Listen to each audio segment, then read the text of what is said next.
Hello friends, viral के पिछले chapter में हमने देखा था कि किस तरह से सियोंगजन भाग रहा था पुलिस एंड याकुजा के मेंबर से और किस तरह से वो एक स्मगलिंग बोट पर आ जाता है जहां पर उसे मिलता है जिन्हो, जो वहां का कैप्टन है, जो उससे कहता है कि तुम मेरे क्रू को मार रहे हो, मैं आ रहा हूँ नीचे। इस चैप्टर की शुरुआत में जिन्हो सियोंगजन से लड़ाई करने के लिए नीचे आ जाता है, दोनों ही फाइट करना शुरू कर देते हैं। तभी हम देखते हैं कि सियोंगजन बाइक की वॉइस ओवर कहती है कि मैं इतने दिनों से काउंटलेस लोगों से लड़ चुका हूँ, कई तरह के स्टाइल मैंने ट्राई किए हैं, बॉक्सिंग, मुआ थाई, कैंडो और पता नहीं क्या किया, लेकिन इनमें से कोई भी इतना ज्यादा अलग नहीं था, अच्छा नहीं था। जब इसने मुझे पहली बार हिट किया उसी वक्त मैं समझ गया था ये बिल्कुल मेरे जैसा ही है, मेरी तरह ही फाइट करता है और मेरी तरह ही इसने वही सारी चीजें झेली हैं। लाइफ एंड डेड सिचुएशन से ये गुजरा होगा, तभी तो ये ऐसा बन गया है। ये बिल्कुल मेरे ही जैसा बना हुआ है और पहली बार इतने दिनों के बाद मुझे ऐसा फील हुआ है कि मुझे इसे मारना होगा। आगे सियोंगजन कहता है कि अगर मैंने ऐसा नहीं किया, इसे नहीं मारा, तो ये मुझे मार देगा। तभी हम देखते हैं कि जिन्हो कहता है कि वेरी गुड, तुम तो काफी इम्प्रेसिव हो, तुम्हारा फाइटिंग स्टाइल भी काफी अच्छा है, तुम हो कौन? इसी बात पर सियोंगजन बाय कहता है कि तुझे क्या लगता है कि ये कोई ऐसी सिचुएशन है जहां पर मैं तुझे अपने बारे में बताऊं, जबकि तू मेरे हाथों से मरने वाला है। और हम देखते हैं कि सियोंगजन इस पर वार करने की कोशिश करता है।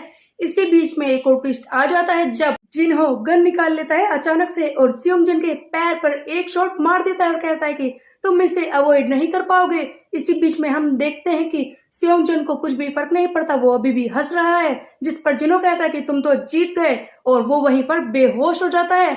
उसके बाद हम देखते हैं कि जिन्हो इसे अंदर ले जाने के लिए कहता है। थोड़ी देर बाद हम देखते हैं कि सियोंगजन को अचानक से होश आता है, वो घबराया सा हुआ है लेकिन बहुत ही ज्यादा गुस्से में है, जिस पर जिन्हो कहता है कि ओह, लगता है तुम तो फुल ऑफ एनर्जी हो, उससे अभी भी फाइट करना चाहते हो। तब सियोंगजन कहता है कि मैं यहाँ पर क्या कर रहा हूँ, तुम मेरे साथ क्या करने वाले हो? तब जिन्हो कहता है कि क्या, मैं तो कुछ नहीं करने वाला, मैंने तुम्हें बचाया है, कुछ याद आया तुम्हें? तभी हम देखते हैं कि सियोंगजन कहता है कि लगता है तुमने मेरे साथ पहले ही कुछ किया है, बताओ। अब जिन्हो कहता है कि ओह आई गेस ऐसा है तो नहीं, वैसे जब तुम बेहोश थे तब मैंने तुम्हारे बारे में चेक किया। सियोंगजन बाइक का वराय ओनी, जिसने पहले अपने ही कोच को मारा, जिसने तुम्हें इस लायक बनाया था जो कि तुम अब हो। उसके बाद तुमने कावागुची गैंग को ज्वाइन किया और उसके लीडर को भी मार दिया।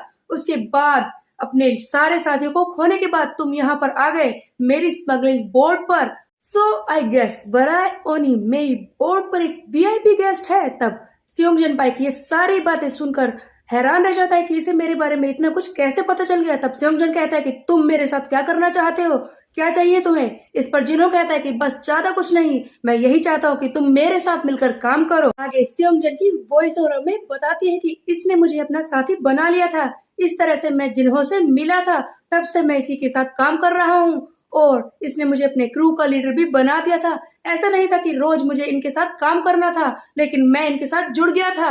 ये एक तरह से तो गैंगस्टर नहीं है, लेकिन फिर भी ये गैंगस्टर से कम नहीं थे। नेक्स्ट सीन में हम देखते हैं कि जिन्हो कहता है सियोंगजन से कि 1 महीना हो चुका है, तो अब वक्त आ गया है तुम्हें सच बताने का। जिस पर सियोंगजन कहता है कि क्या? तब आगे जिन्हो कहता है कि तुम्हें क्या लगता है ये किस तरह की बोट है? तब ये सियोंगजन बाइक कहता है कि क्या, तुम क्या कहना चाहते हो? वैसे भी ये तो एक स्मगलिंग बोट है जो फिशिंग के बहाने सारी चीजों को इधर उधर सप्लाई करती है, तुम इन बड़ी बड़ी फिश को इल्लीगल तरीके से इधर उधर बेचते हो। तब इस पर जिन्हो कहता है कि लगता है हमने तो बहुत ही ज्यादा अच्छी तरह से डिसएग्यू का प्लान क्रिएट किया है ताकि हर कोई हमें पहचान नहीं पा रहा, तुम्हें ऐसा लगता है कि हम ये काम करते हैं, चलो मेरे साथ। और फिर जिन्हो इसे अपने साथ ले जाता है अपना रियल बिजनेस दिखाने के लिए। जिन्हो इसे दिखाता है अपना रियल बिजनेस, वो कुछ और नहीं, वो होता है ड्रग्स मेकिंग, जो बोट पर ड्रग्स ये बना रहे थे, जिसे देखकर सियोंगजन हैरान रह जाता है इस बारे में। तब जिन्हो कहता है कि तुम्हें बहुत ही ज्यादा क्वेश्चन दिमाग में आ रहे होंगे कि हम ये बोट पर क्यों कर रहे हैं। तब जिन्हो कहता है आगे, तुम्हें पता है ड्रग्स बनाने के लिए सबसे ज्यादा जरूरी चीजें क्या है? पहला है अच्छे इक्विपमेंट, दूसरा है सिलेक्टेड स्टाफ और तीसरी है एक अच्छी सी रेसिपी जिससे कि तुम ड्रग्स को प्रॉपर तरीके से बना सको। लेकिन उन सबसे ज्यादा जरूरी चीज क्या हो सकती है सियोंगजन, तुम मुझे बता सकते हो? आगे जिन्हो कहता है कि इन सबसे ज्यादा जरूरी चीज होती है वो जगह जहां पर तुम ये सारे ड्रग्स बना रहे हो, क्योंकि पुलिस तुम्हें कभी भी पकड़ सकती है। वो ये सारी चीजें जल्दी से सूंघ लेती है और हमें पकड़ते हुए यहाँ पर आ भी सकती है।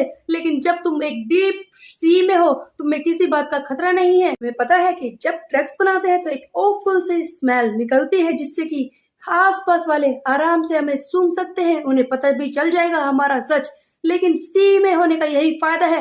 वैसे मुझे सी के लिए थोड़ा सा बुरा तो लगता है, लेकिन मैं कुछ कर नहीं सकता, क्योंकि ये इनसिग्निफिकेंट दिखने वाला पाउडर, ये बेकार सा पाउडर 3 बिलियन वॉन पर किलो बिकता है। तुम्हें क्या लगता है ये इम्प्रेसिव है ना? तब सेयोंगजन बाई कहता है कि तुम अचानक से मुझे ये सारी बातें क्यों बता रहे हो? क्या तुम्हें ये नहीं लगता कि मैं तुम्हें धोखा दे सकता हूँ, किसी को इसके बारे में बता सकता हूँ? इस बात पर जिन्हो कहता है कि ओह ऐसी बात है। पहली बात तो ये कि हम दोनों सेम साइड पर हैं, इसलिए तुम ऐसा नहीं करोगे। और दूसरी बात ये कि सी में बहुत सारी चीजें आराम से गायब हो जाती हैं, जिनके बारे में किसी को पता नहीं चलता। के बाद हम देखते हैं कि सेयोंगजन बाई पूछता है कि जबकि मुझे पता चल चुका है कि तुम ड्रग्स बनाते हो, लेकिन फिर भी इन्हें यहाँ से बाहर कैसे निकाला जाएगा?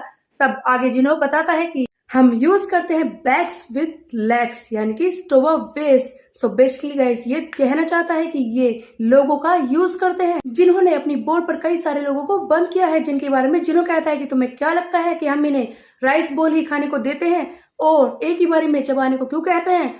क्योंकि हम चाहते हैं कि हम ड्रग्स को इनके इन राइस बोल से स्वैप अप कर दे और इनकी बॉडी में वो चला जाए। तो बेसिकली ये कहना चाहता है कि ये इन आदमियों की बॉडी में ड्रग्स को डालकर किसी भी तरह से उन्हें इधर उधर डिस्ट्रीब्यूट करता है, ताकि आराम से ये सारे ड्रग्स इधर उधर पहुंच जाए और किसी को पता भी ना चले। जिन्हों का ये प्लान सुनकर तो अचानक से सेयोंगजन बहुत ही ज्यादा हैरान रह जाता है और कहता है कि मन ही मन में कि ये बहुत ही ज्यादा इम्प्रेसिव है।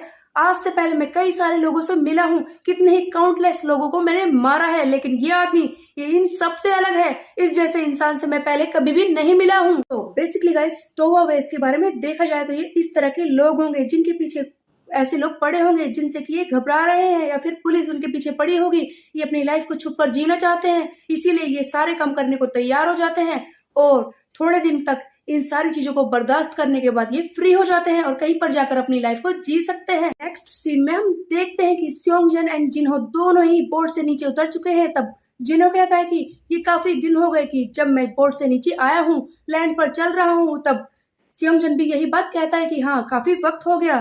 तब आगे जिन्हो कहता है कि स्टोवावेज निकल चुके हैं, उन्होंने सारे ड्रग्स को इधर उधर डिस्ट्रीब्यूट कर दिया है। तो अब बात है हम क्या करेंगे? काफी वक्त बाद हम लैंड पर आए हैं, तो मैं क्या लगता है कि हमें क्या करना चाहिए? पर सेयोंगजन कहता है कि क्या ड्रिंक करना चाहते हो? तभी सेयोंगजन वाइफ की वॉइस ओवर आगे बताती है कि मैं ये जानना चाहता हूँ कि ये जिन्हो किस तरह का आदमी है। इसे देखकर तो ऐसा ही महसूस होता है कि ये एक एम्प्टी शेल है, जिसके अंदर कुछ भी नहीं है, जो बुराइयों से भरा हुआ है। फिर भी मैं इसके बारे में जानना चाहता हूँ। और ये इस जिन्हों से कहता भी है कि मुझे ये बताओ कि तुम खुश होने के लिए क्या करते हो। ये जवाब देने ही वाला होता है, तभी हम देखते हैं कि एक आदमी आता है इनके क्रू का, जो कहता है कि बॉस बॉस इमरजेंसी है, हमारा क्रू हार चुका है। ये सब सुनकर जिन्हों हैरान रह जाता है। तब आगे वो आदमी बताता है कि बॉस उन्होंने किसी से लड़ाई की थी, उस एक गाय ने हमारे सारे क्रू को पीट दिया है। जिस पर सेयोंगजन कहता है कि मैं जाऊंगा उससे लड़ाई करने के लिए। सेयोंगजन निकल पड़ता है और सोच भी रहा है कि ऐसा तो नहीं है कि जिन्हों के ये सारे क्रू गैंगस्टर है, लेकिन ये किसी याकुजा से कम भी नहीं है। बहुत ही ज्यादा स्किल्ड पर्सन है, जो किसी को भी मार सकते हैं अगर किसी से भी लड़ाई करने लगे। मुझे तो इसी बात से हैरानी हो रही है कि ये लोग एक ही इंसान से हार गए। आखिरकार वो कौन होगा इतना ताकतवर जो इन सारे लोगों को एक ही बारी में हरा रहा है? फाइनली सेयोंगजन बाइक वहां पर पहुंच जाता है, उस गाय को देखता है और कहता है कि जब मैंने उसे पहली बार देखा था मुझे बहुत ही अजीब सा लगा था। एक आदमी मेरे सामने खड़ा है, बहुत ही ज्यादा स्ट्रोंगर लग रहा है, जिसके हाथ में एक चिकन हेड जैसा कुछ है और ये इन सब को अकेले ही पीट चुका है। ऐसा कैसे हो सकता है? इसी बीच में हम देखते हैं कि ये कोई और नहीं है, वही है सैम डेक, जो अपनी फाइट्स को रिकॉर्ड कर रहा था। ये वही लेसन है जहाँ पर इसने सिखाया है how to fight with multiple opponents, और ये कह रहा है कि ये भी काम आएगा आगे चल के। तब हम देखते हैं कि ये सेयोंगजन से कहता है कि क्या तुम लड़ने के लिए नहीं आए? तब सेयोंगजन कहता है कि ओह तो तुम मुझसे लड़ना चाहते हो। और मन ही मन में सेयोंगजन सोच भी रहा था कि वैसे तो इस गाय को देखकर मुझे पहले से ही वियर्ड महसूस हो रहा है। ऐसा नहीं है कि मैं इससे घबरा रहा हूँ, लेकिन फिर भी इसके सामने जाने से मुझे डर लग रहा है, लेकिन मैं ये दिखा नहीं सकता। आगे सेयोंगजन कहता है कि क्या तुम मुझसे लड़ना चाहते हो? लगता है तुम मेरे हाथों से मरना चाहते हो। मैं लोगों को मार सकता हूँ बिना उन्हें पीटे।